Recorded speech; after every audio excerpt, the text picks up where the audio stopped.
Hello everybody. This video might be a little awkward as I'm not used to being in front of the camera like this. I'm on my lunch break right now, as most of us teachers try to work through our lunch break. I did want to make a video that's geared towards upper elementary teachers, especially newer upper elementary school teachers.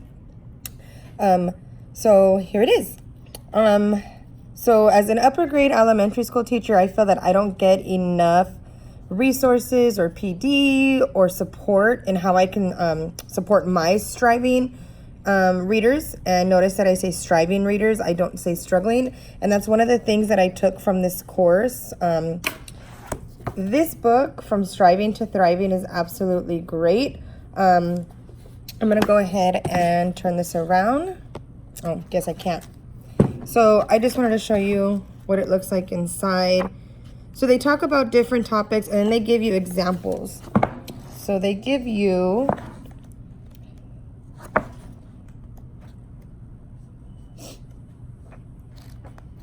in the book, they also give you self-questions to kind of reflect, kid watching questions, and conferring questions, which is always one of my biggest struggles.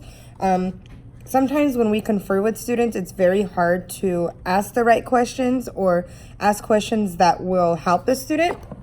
So I strongly recommend using this book. I also wanted to talk about the Reader's Notebook.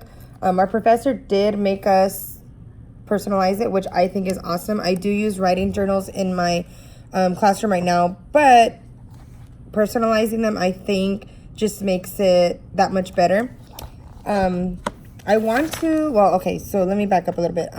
I'm now in 6th grade elementary and I'm moving over into middle school, and I'll be teaching science only.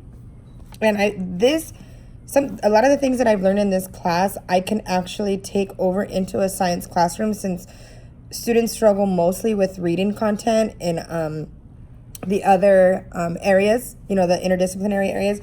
So if I can do something like this, where students jot down their thinking, students jot down their notes, I think that'd be great and beneficial to my students. Another thing that I would recommend would be these two books. I know it's awkward. I don't know how to turn this around. These two books, the Reading Strategies book and the Writing Strategies book, if you're an upper elementary school teacher, I strongly recommend both of these. They both give you great strategies. I mean, a million strategies in there for each type of student you have.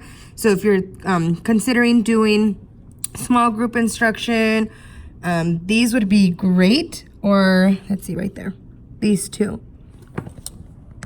I also would say, or my biggest takeaway from this class is collaborate, collaborate, collaborate. As new teachers, we often find ourselves thinking that our way is the right way. We don't need help, or you're afraid to ask for help because you don't want your admin or the other teachers thinking differently of you. But let me tell you, ask for help.